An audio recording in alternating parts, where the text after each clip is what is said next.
Thomas here with Much Props. Going to give you another how-to video. Last week you saw me make a Mandalorian Corinthian style helmet, and I found this piece of plastic that was keeping the helmet in position in the box. And when I saw it, it kind of made me think of the Goron people from the Legend of Zelda.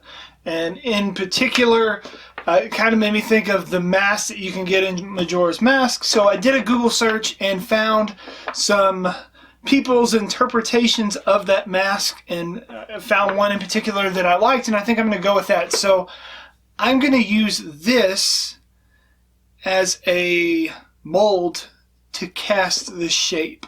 So just using a boxing piece of plastic for a helmet. It does have potential the other way too.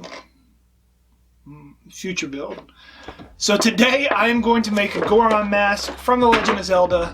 Let's get to building. This is the package for a cheap Ruby's Mandalorian helmet I bought on Amazon. When I removed the helmet, I saw that the shape holding it in place looked very similar to something from Zelda. So when I removed it, kind of felt around on it and thought, hey, this plastic could probably hold up to a slush cast. And I thought, why not use it for a base for a Goron mask? I hit it with a little mold release and mixed together 2 ounces of A and 2 ounces of B in this smooth cast 300. I slushed it around as it set up in the form, and then probably poured a total of 5 batches like this to build up the thickness of the mask.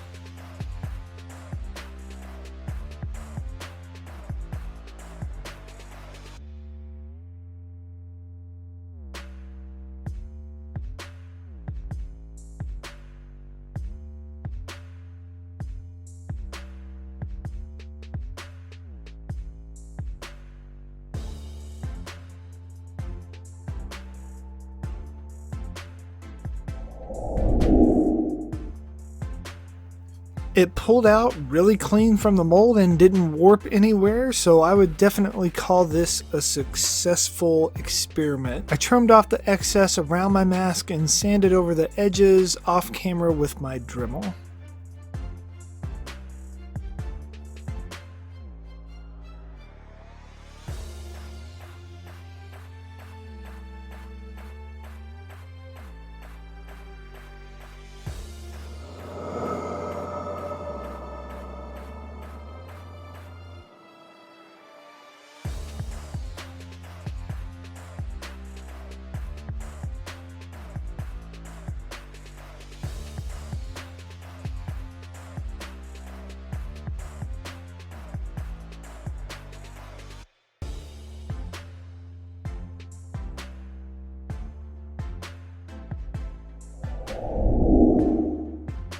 I sanded the entire surface with 120 grit sandpaper to give the epoxy sculpt something to grab onto. I mixed up a handful at a time, equal parts A and B, and just began forming the structures of the face. You could use foil as a base to bulk out areas so you don't have to use as much epoxy sculpt, but I ended up just not using it. Mix it up well before you start sculpting.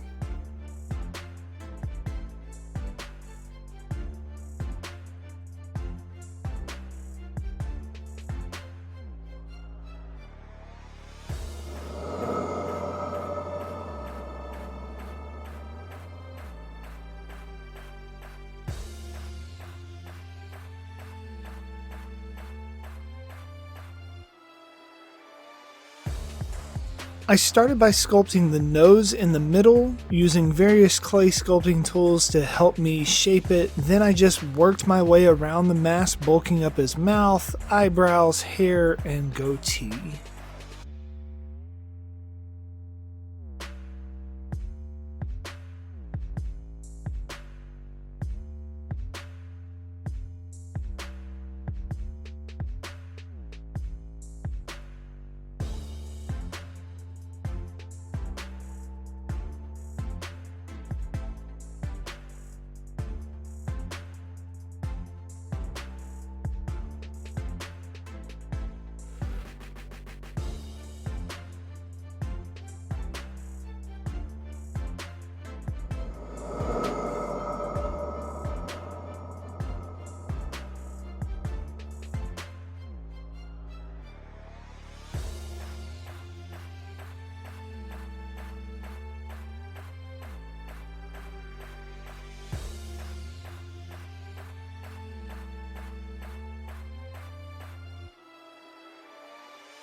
The work time for this epoxy sculpt is from 1 to 3 hours, and then it self-hardens within 24 hours. So a day later, I sanded down the transition of the mouth with some 120 grit sandpaper. Then I went over the entire thing with some 220 grit sandpaper to make it smoother.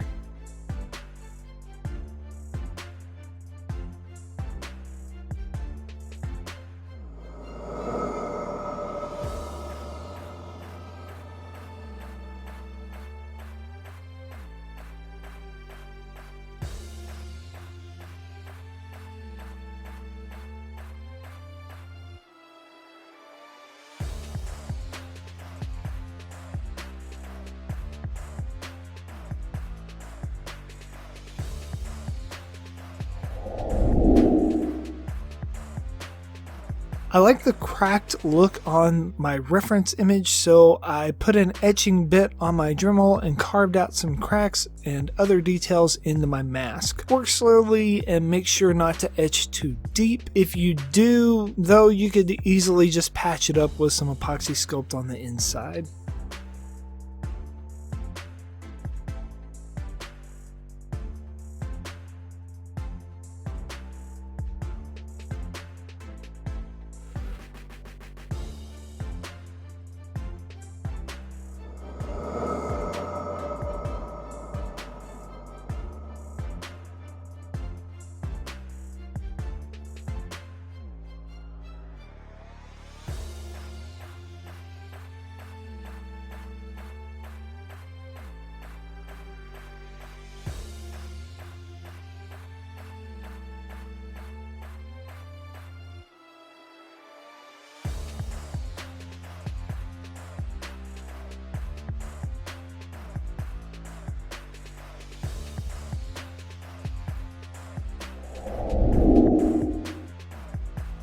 To get the circles for my eyes, I use this Architect circle stencil I got on Amazon. I have links to them on my affiliates page in the description. Then I carved it out with a router bit on my Dremel. Make sure to wear a respirator and a face shield. This stuff goes everywhere. You don't want to breathe it in, and if a piece dislodges quickly, it can shoot off and pop you in the face. Just be careful.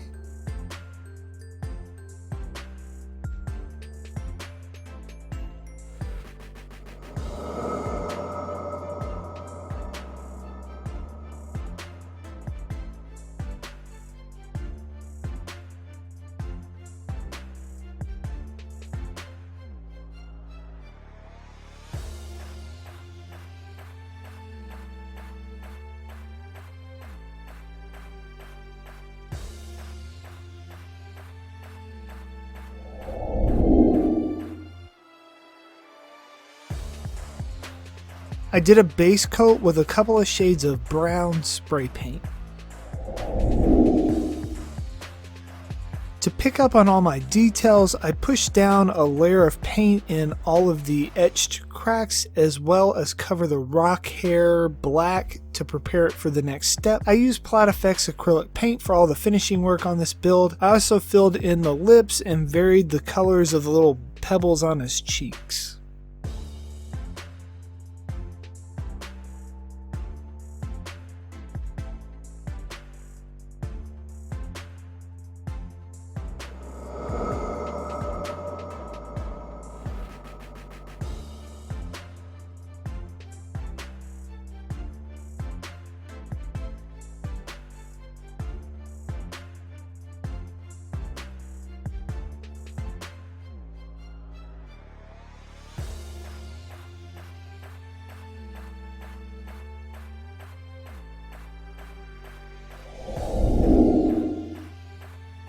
To make my rock hair look more like rock, I mixed up a little black and white to make a gray tone and then dabbed most of it off on my paper towel. Then I dry brushed it on the black surface. Just drag it across the high points. I made several passes with lighter and lighter shades of gray and less spots.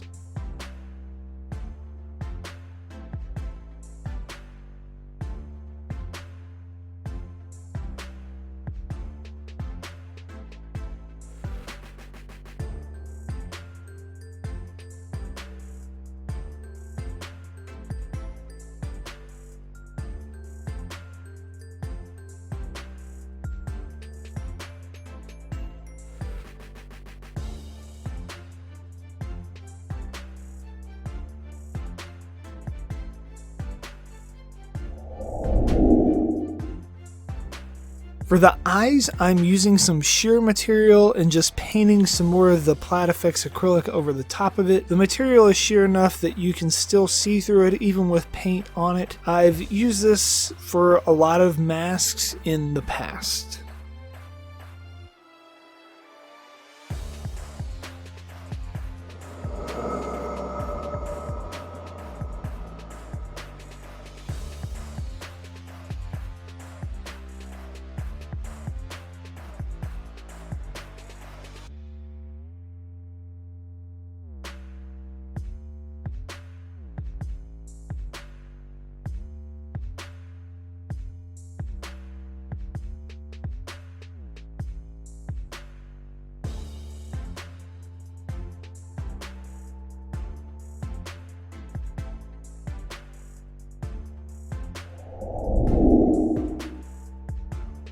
To keep the fabric stretched, I cut out some rings in 2mm EVA foam and super glued them onto the fabric. Then I cut out the circles and glued them into place on the inside of the mask.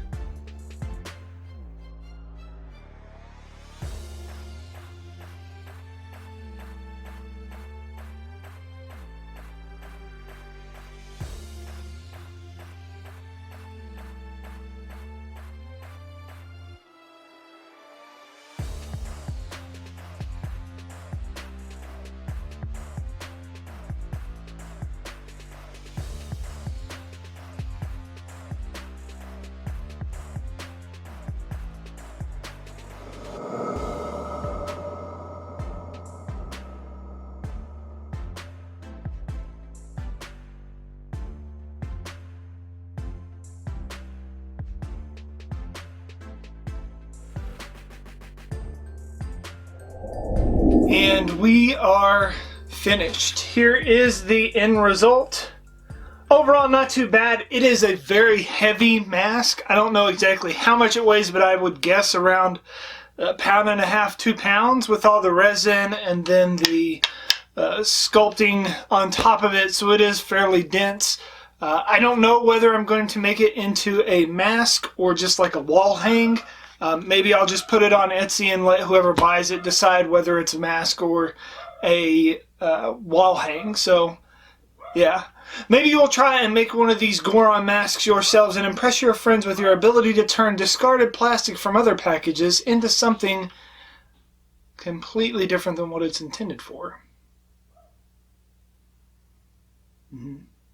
Maybe you'll get some... Yay! And inevitably, they're going to ask you, how'd you make that? You can give them one of these, tell them, much props. Does it like give me special powers? Does it make me look super creepy? Peace out!